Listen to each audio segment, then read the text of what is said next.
Okay. So yeah. So actually, stay standing for just a minute because I'm gonna poll you guys instead of having you raise hands. I'm gonna have you sit down. Okay. So I manage global alliances for Cylance, and I run the program that Cerdant uses to use our product, which is great. And what I really love about security is we have a hard job, but we do a lot to really help people. We help people stay safe. We help them from making mistakes by putting all these technologies in place that will keep your company safe, right? So I know everybody's talked a lot about network today. We've talked a lot about what you can do for your wireless network, what you can do on your firewall. And a lot of that's trying to capture things off the wire, capture things out of the ether, right? So what I'm going to talk about is more endpoint related stuff, but it's really going to be kind of a double click on what Dimitri talked about. And when I say that, what I mean is I'm going to start to help demystify some of these attacks for you so that you can start to think like an attacker and think about what are the things that maybe I haven't thought about on my network that maybe I should consider. And can endpoint technology maybe help me reduce some of the layers and be more effective with fewer dollars, which I know all of our CFOs like, right? So I'm not going to try to scare everybody because, the more you learn about this, the more you'll feel like, hey, it's not as bad as, we thought. So Cylance has been around since 2012, and we just released our first threat report. And another interesting quick fact, I know you guys like the Verizon DBIR report. It was just announced at RSA, we're part of 4 products that Verizon's going to be using in their Verizon risk report, which is actually going to be used for customer-based kind of DBIR. So now, as a practitioner, you could take this report with the score to your board and say, hey, this is how secure we are, here's the things that we need to do to be more secure, and here's the budget that we need to do that. So what I'm going to start with is just kind of at a high level, the things that you guys need to do are all kind of the same, that they've been for several years, exactly what Mike talked about earlier. Patch management. Show of hands. I said I wasn't going to do this, but I'm going to do it. Show of hands. How many of you guys do patch management on a weekly basis? Yeah, that's pretty good. Monthly basis? All right. Now, let's talk about defense in depth for a minute. And I'm going to start letting you guys sit down, okay? How many of you have 5 or fewer security devices in your architecture? Nobody, huh? How many of you have 10 or fewer security devices in your architecture? Go ahead and sit down. Okay. How many of you have, let's say, 30 or fewer? Wow, that's pretty much everybody, right? So we've been taught defense in depth for a long time. And defense in depth is based off knowing what you're looking for. Okay, and I think Mike and Dimitri and a lot of the other speakers have talked about this today. The challenge with defense in depth today is, yes, you've built the layers. Yes, those layers should stop the bad guys. But guess what? All of those layers are sharing their threat intel with VirusTotal. Does everybody know who owns VirusTotal? Go ahead and say it. Google. Google owns VirusTotal. So right now, most of the technologies that you use are using them as their source of truth. So if you're trying to capture all these things as they're flying past on the network and you're trying to do all these reputation lookups, how successful do you think you can be? Right? How many of us have SIMs? Security Information Event Management Systems. Nobody? You do? All right, a lot of people had to have those for compliance, right? But from a defense in depth perspective, you've got all these appliances, your appliances are changing, the threats are changing. If you don't have time to update or update your knowledge on security for 15 minutes once a week, how are you going to keep up with that? The other thing that's changing is single-use malware is causing a real problem for VirusTotal because now the threat intelligence that everyone relies on is about 5% effective, right? The bad guys can take multiple pieces of malware, push them together. It has a totally new hash. They can send it through your firewall. It'll fly through your IDS IPS. It will go through your mail gateway, and it will end up on your endpoint. At which point you're relying on your AV to stop it. If it's truly net new, your AV doesn't know about it. The dirty little secret, and I worked for McAfee for a long time, is they're learning from you. Every time you get infected, they ship all that information back up to the cloud, and that's when they create a signature. Could take a day, could take a year, could take 2 years. You don't know. So what we need to think about is how can we start doing something more proactive?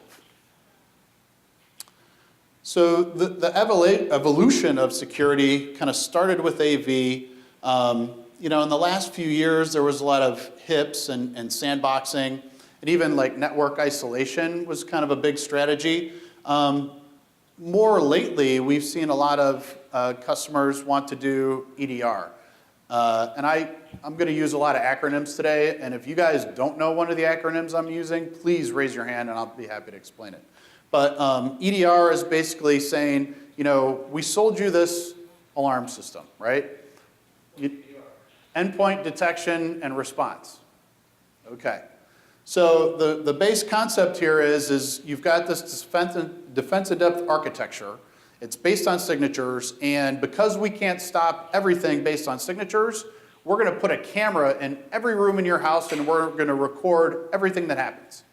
And we're going to send it all back up to the cloud, and we're going to do reputation lookups on it, and if we see something bad, we'll alert you. But at that point, it's already happened, right? You've already been infected. You already have something that you have to clean up. And so that's kind of, you know, where we're at today.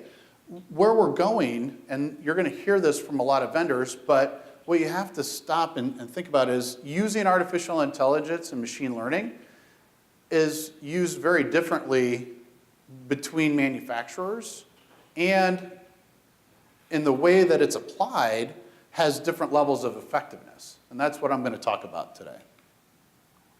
So in the last year or two, we've heard from a lot of customers that they're kind of stuck in this vicious loop, right? You get an infection, you detect it, you've got your detection and response, you know, architecture in place, but then when a machine gets infected now, how many of you guys re-image it to make sure that it's clean? Pretty much everybody, right? It's kind of a common practice now. How much time does it take you to re-image a machine? Half hour? Hour? 3 hours? It's a big hit on productivity. And so what ends up happening is you know, you have your budget and you got your guys working overtime to clean up all this stuff, and it impacts your budget in a negative way. So what we believe as a company is, you know, there's got to be a way to detect things at a deeper level than a signature and prevent them from happening in the first place. From a deep, you know, from our threat report perspective, you know, and we've heard a lot of percentages today from SonicWall, Aerohive, you know, the industries that are being hit.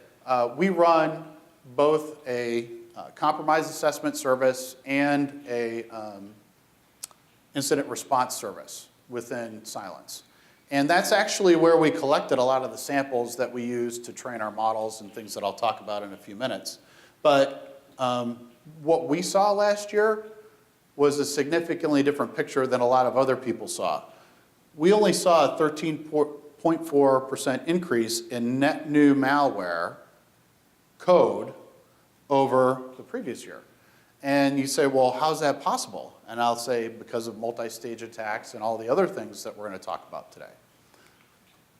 So of all of those attacks that we saw, and you've talked about several of these already today, I'm only going to dig into 3 of them so that I can kind of demystify what the attackers do in those attacks, and then maybe you can take that back tomorrow and look at your network and say, hey, I wonder if this is on our web server, or I wonder if we've seen this before. But essentially, these are the top 10. WannaCry was probably the biggest from a financial impact perspective last year. I remember vividly the day that this happened. It was a Friday, And we had been doing a POC with Telefonica in Spain. And they had Trend Micro at the time, by the way. They had so many people hit by this virus, they told everyone to shut down their machines at noon and leave the office. Think about that. If you were hit that bad that you had to shut down everything and send everybody home, that's bad. Now, not only did they have to do that, but it took them until Wednesday the following week to declare it safe for everyone to come back. It's over 10,000 employees. That's a lot of days with no productivity. So what ended up actually happening with this, and the insidious part about WannaCry is that every time it installs, it changes itself. But the one thing it didn't change was the C2 channel back to its home source, okay? Everybody knows what C2 is? Command and control server? Okay, so most viruses, when they hit, whether it comes through some sort of phishing attack or whatever, it's going to call home. Normally, that initial session doesn't have the payload in it. And these guys do not want to be detected at any cost. They want to stay low and they want to stay quiet, right? Because as soon as you're found out, your code's no good and you can't do your attack anymore. So what was found out by one of the guys in Europe, White Hat Hacker, was if you sinkhole all of the command and control traffic for WannaCry, because it was all going back to the same place, you essentially cut out WannaCry. So that's how that one finally kind of ended. But it's still out there. There's still variations of it, and it's still changing.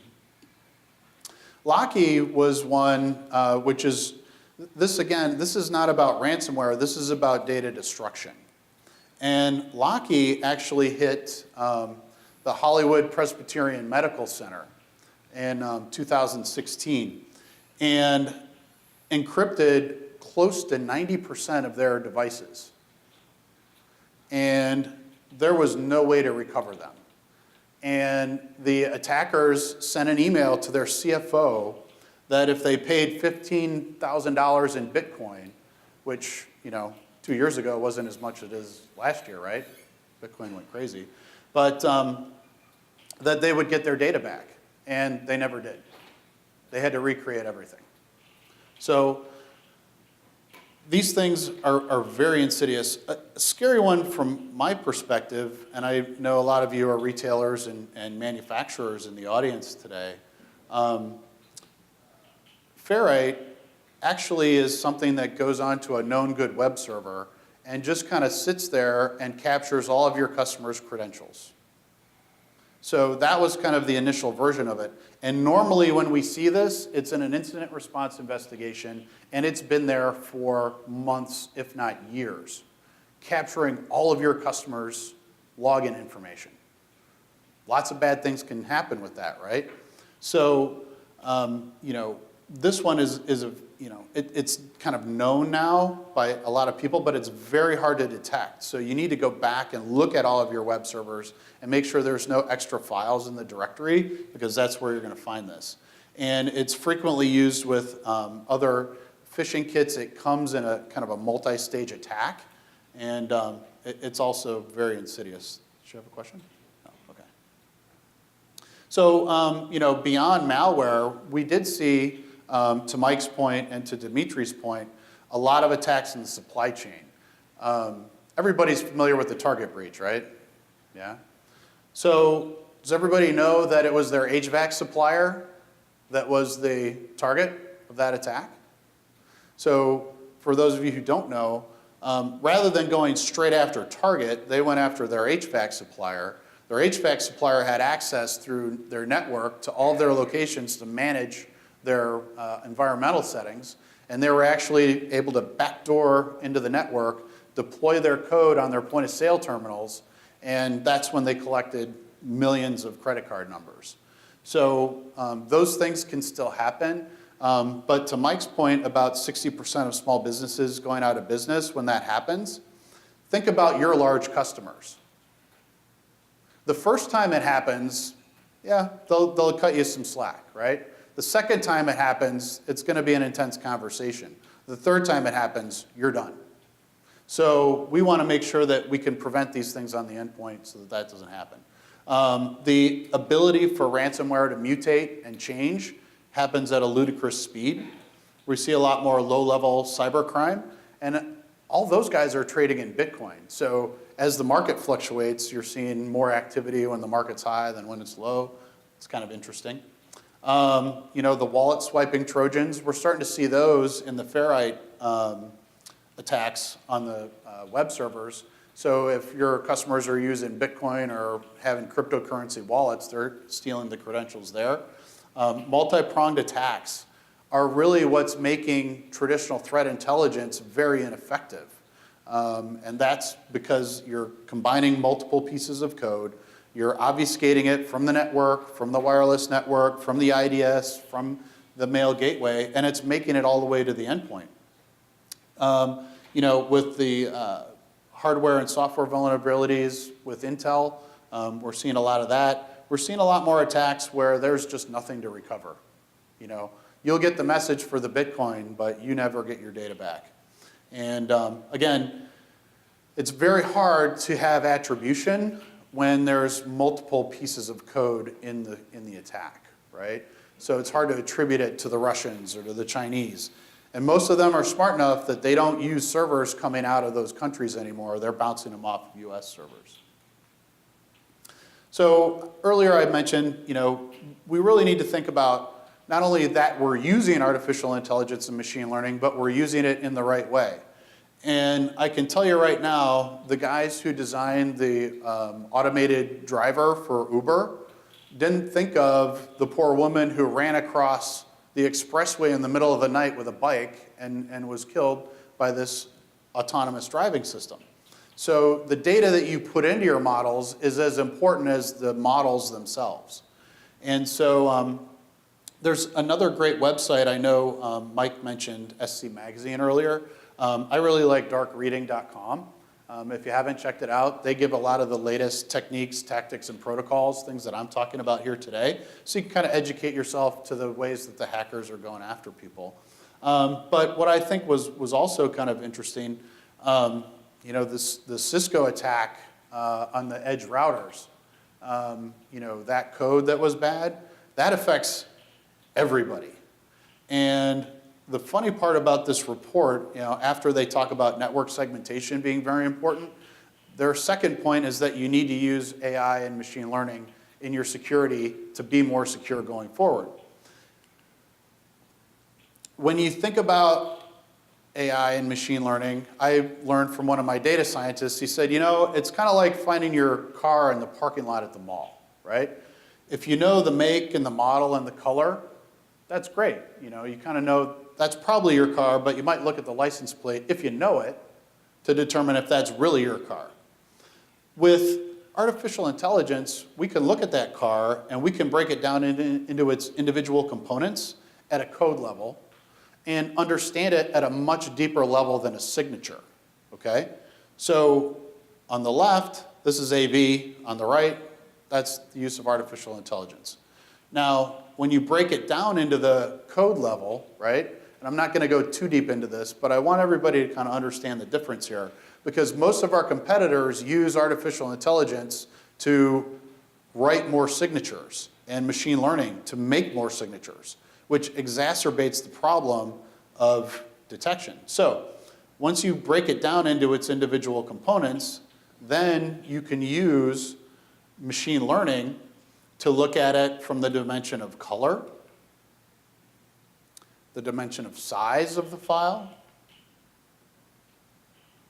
what type of file it is. And when you analyze enough of these things, you can create a model that will show anything to the left is good, anything to the right is bad.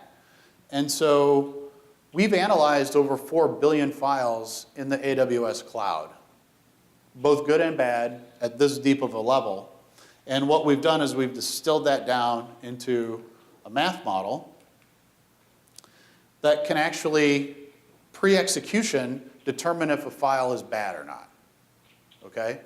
So now if that file has made it through your firewall, it's made it through your IDS IPS, it's made it through your mail gateway, it's a phishing attack, it winds up on your user, and they click on that file, we're going to query that code.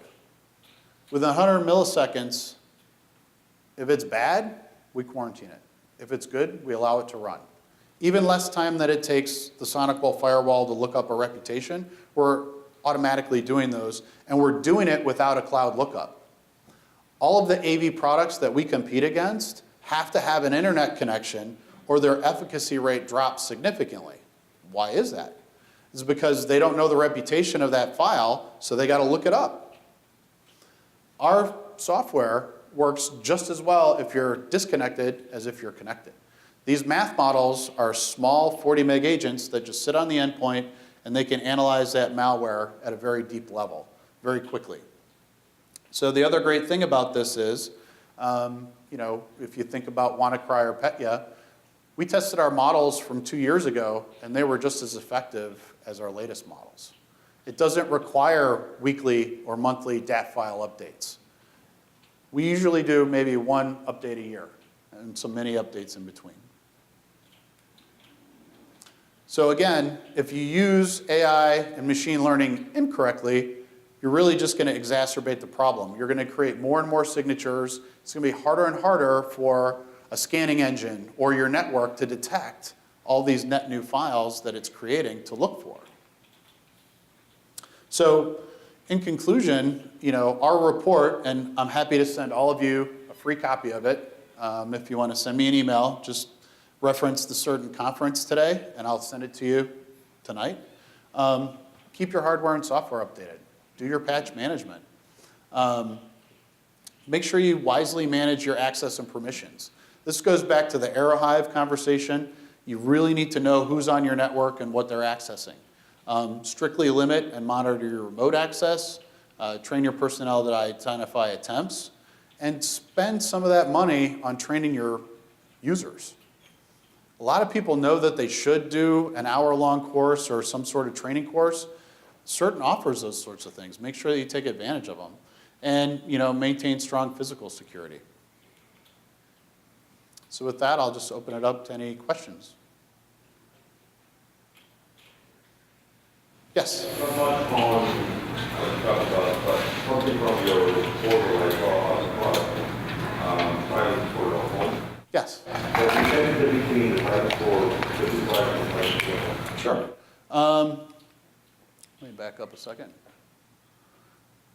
This doesn't have all the 5 features on it. The home use license, it uses similar math models, but it only does 2 of the 5 things that the enterprise product does.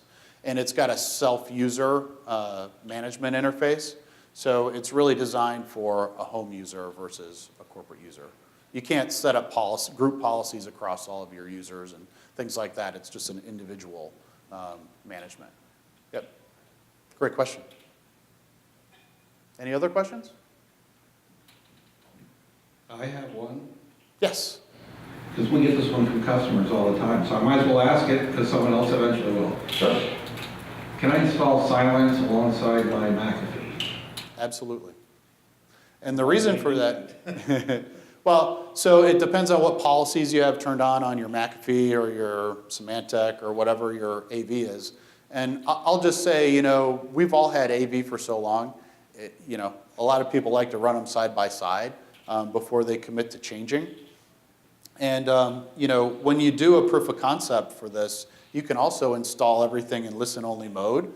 And it'll basically point out all of the potentially unwanted programs and other things that are in your environment that you have no awareness of because the AV can't detect it. And from there, then you turn on the 5 different policies, right? And those 5 different policies, if you're doing memory protection in your AV and you're doing memory protection with Cylance, you got to turn off one or the other. So that's the only thing you have to be careful of. Otherwise, Cylance uses less than 2% of the CPU. What a lot of users notice when you finally do pull the AV off is you get back roughly 20 to 30% of the processing power in that machine. You can extend the life of your hardware. You can increase the density of your virtual servers because it's not constantly doing that scanning motion, and you don't have to update the DAT files on a regular basis. So a while back, I remember a friend of mine had a VMware layer, we installed it on the ESX. Mhm. There it went on the roadmap for Cylance. So, It's already there, yeah, okay, so you don't have to install it all the time on the ESX. right, right. So that should, I'm assuming, reduce your overhead for VMs rather than. Exactly. Mhm. Yeah, and one of our architects can work with you on that. Yep. Hey, Brian, Yes. can you just mention real quick the two new features you guys have out for on-prem? Because that was something that we had a few people that were concerned about. Yeah, so what Jeremiah is mentioning is certain environments, you didn't want individual users connecting back to the cloud. Our console is a cloud-based console, so there's no hardware to install on site. The agents just get installed. You can deploy them via Active Directory or however you want to deploy them, but once they connect, then they shoot back up to the cloud to get their policies. For people that want to streamline that communication, you can install a virtual server within a large office or a large environment, and the endpoints will connect to that virtual server, and the virtual server will connect back to the cloud. So it kind of streamlines things that way. We also have a air-gapped, self-contained version that's being released for the federal government in about a month or so. So you'll be able to have in an air-gapped environment, you can deploy the Cylance models on IoT devices, you can install it on cash registers, you can install it on all sorts of devices. Even old manufacturing systems, that run on Windows XP that aren't even supported anymore, because we're such a low weight on the endpoint, you can deploy it and it will protect that endpoint where you couldn't have protection before. Yeah. Any other questions? There was one other question back here. Yeah. Can you provide any metrics on the effectiveness of Cylance AI and against signature-based rating techniques from simple signature status to more sophisticated signature data? I know you mentioned that you're breaking it down into components, but what are the components themselves? The high granularity. Do you have any metrics on how effective the engine is against that? Yeah, right now we've been baselined by A/B test and multiple other groups at a 99.98% effective rate on known bad things and a 0.01 false positive rate. So the models have been trained over the last 6 years. That's another thing to look at. A lot of our competitors just got into AI and machine learning a year or two ago, so they have that whole 4-year window to really kind of catch up with us. But what I would also say is that where they're looking at 1,000 different attributes of a file, our math models look at somewhere around 2 million. So our ability to detect very deep, embedded code is pretty significant at this point. So that 99% metric, is that specifically for non-signature based? Right. We don't do any signature-based. Yeah. And you think of a follow-up question? Sure. You mentioned that the answer depends on the large data sample. What about, can you tell us something about effectiveness against zero-day and custom malware that is targeted specifically, against a particular target? Yeah, no, and that's kind of what I was trying to get at. I'll boil this down for you, but essentially because we query the code at a deeper level, we capture those things at a 99.98% effective rate, where AV is very much lower, 20 to 40%. So we catch all of the 0 days. That's kind of our thing. Based on previously seen subcomponents of other malware, or? Right, so the machine learning understands the combinations of code. So when you get those multi-stage, malware composed attacks, we can still detect those where traditional signature-based technology can't, because it's not known yet.